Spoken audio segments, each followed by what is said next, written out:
বিনেশ চান্দেল। এই মুহূর্তের বড় খবর, ভোট মিটতেই জামিন পেলেন আইপ্যাক ডিরেক্টর বিনেশ চান্দেল। এই মুহূর্তে কি খবর পাওয়া যাচ্ছে, জ্যোতির্ময় কর্মকার জানাবেন। জ্যোতির্ময়, দেখো, যে খবর আমাদের কাছে আসছে, পাতিয়ালা হাউস কোর্টের অ্যাডিশনাল সেশন জাজ তিনি কঠোর শর্তের ভিত্তিতে মুক্তি দিয়েছেন, জামিন দিয়েছেন বিনেশ চান্দেলকে, যিনি আইপ্যাকের কো ডিরেক্টর। যে বিষয়টি গুরুত্বপূর্ণ, গত মঙ্গলবার অর্থাৎ আজ বৃহস্পতিবার মাত্র 48 ঘন্টা আগে এই পাতিয়ালা হাউস কোর্টেই বিনেশ চান্দেলের অন্তর্বর্তীকালীন জামিনের আবেদন খারিজ হয়ে যায়।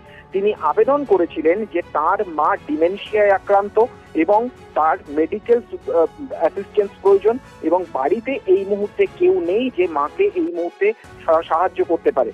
সেই হিউম্যানিটেরিয়ান গ্রাউন্ড থেকে তিনি জামিন চেয়েছিলেন। গত মঙ্গলবার দিন তার অন্তর্বর্তীকালীন জামিনের আবেদন খারিজ হয়ে যায়। আজকে তার রেগুলার জামিনের আবেদনের শুনানি ছিল।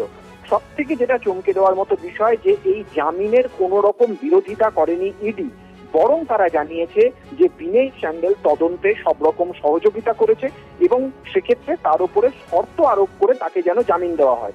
এবং এক্ষেত্রে বিনেশ চান্দেলকে জানিয়ে দেওয়া হয়েছে যে তিনি কোনো রকম তথ্য প্রমাণ ট্যাম্পার করতে পারবেন না, কোনো প্রত্যক্ষদর্শীকে তিনি প্রভাবিত করতে পারবেন না, তাকে পাসপোর্ট জমা রাখতে হবে, তিনি কোথায় কখন যাচ্ছেন তা প্রতি মুহূর্তে তদন্তকারী অফিসারদের এবং পুলিশকে জানিয়ে যেতে হবে। অর্থাৎ জামিনের ক্ষেত্রে যা যা শর্ত থাকে সেই শর্ত তার উপরে আরোপ করা হয়েছে। সব থেকে যেটা গুরুত্বপূর্ণ বা তাৎপর্যপূর্ণ বিষয়, যে ভোট মিটতেই তার পরের দিন আইপ্যাকের কো ডিরেক্টর বিনেশ চান্দেল তিনি জামিন পেয়ে গেলেন, আর সেই জামিনের কোর্টে কোনো রকম বিরোধিতা করলো না ইডি।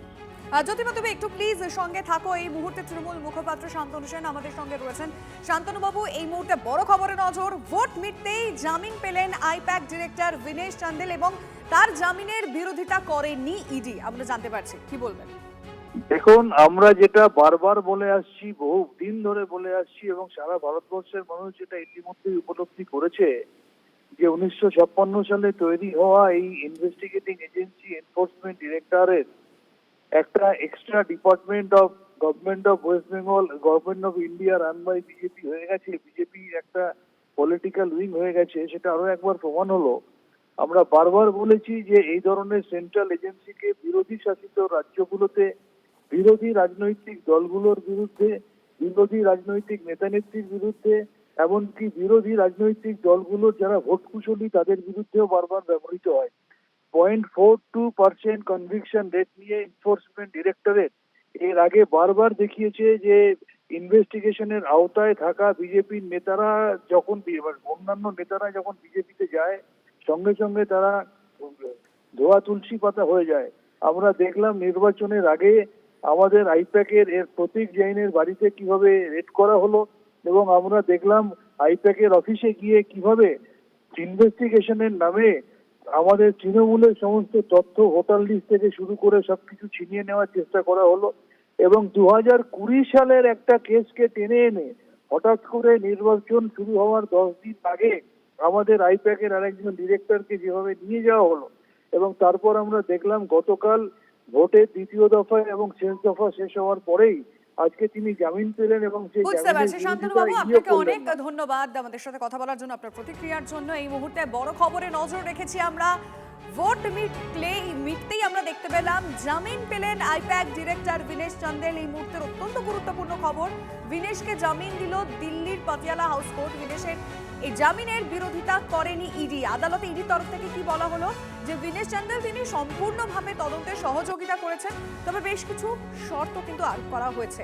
কয়লা কেলেঙ্কারিতে বিনেশকে গ্রেফতার করেছিল ইডি, আর এবার দ্বিতীয় দফা ভোট শেষ হতে ঠিক তার পরের দিনই তার জামিন, এবং তার জামিনের কিন্তু ইডি কোনো বিরোধিতা করলো না। ভোট মিটতেই জামিন পেলেন আইপ্যাক ডিরেক্টর বিনেশ চান্দেল। দিল্লির পাতিয়ালা হাউস কোর্ট থেকে তিনি জামিন পেলেন। আজকেই এই মামলার শুনানি ছিল এবং সেখানে জামিনের আবেদন করতেই কিন্তু জামিন দেওয়া হয়, এবং ইডির তরফ থেকে, তাদের আইনজীবীর তরফ থেকে কোনো রকম কোনো বিরোধিতা করা হয়নি, বরং এইটা বলা হয়েছে যে বিনেশ সব রকমভাবে সহযোগিতা করেছেন তদন্তের ক্ষেত্রে। যা যা তথ্য দেওয়ার, তার থেকে যা যা তথ্য চাওয়া হয়েছিল সব রকমভাবে তিনি সহযোগিতা করেছেন, এবং বেশ কিছু শর্ত এক্ষেত্রে আরোপ করা হয়েছে। অবশ্যই আমরা জানি যে এই ধরনের যে বিষয়গুলো, এই ধরনের মামলাগুলোর ক্ষেত্রে বাইরে না যাওয়া এবং যে কোনো সময় ডাকলে হাজির হওয়া, এই বিষয়গুলো শর্তে থাকে। অবশ্যই বিজেপি কিভাবে দেখছে সেটাও একটু জানার চেষ্টা করি। আইপ্যাক কর্তার জামিনকে রাহুল সিনহা এই মুহূর্তে আমাদের সঙ্গে রয়েছেন, বিজেপি নেতা। রাহুল বাবু, এই মুহূর্তে যে খবর আমরা পাচ্ছি, আইপ্যাক ডিরেক্টর বিনেশ চান্দেল তিনি জামিন পেয়েছেন এবং ইডির তরফ থেকে তার জামিন নিয়ে কোনো বিরোধিতা করা হয়নি। ঠিক ভোটের শেষ হওয়ার পরের দিন এই জামিন, আপনি কিভাবে দেখছেন? দেখুন, বিষয় হচ্ছে ভোটের সাথে সব জিনিসটা গোলালে চলবে না। এই যে জামিন যেটা হয়েছে, এটা জামিন তো একটা প্রসেস, এই প্রসেসে জামিন হবে, এটা স্বাভাবিক আছে। 2 নম্বর ব্যাপার, চাইলো কিনা হেফাজত, ওটাও প্রশ্ন নয়। তার কারণ, যদি তথ্য যা জোগাড় হয়ে যায়, তখন আর এই জামিন কেন চায়? বাইরে বেরিয়ে গিয়ে সে পরিস্থিতিকে বিগড়ে দিতে পারে, সেই কারণের জন্য জামিন চায়। অতএব সে কিছুই করতে পারবে না, সমস্ত তদন্তের কাজ শেষ হয়েছে, যার জন্যই জামিন পেয়ে গেছে।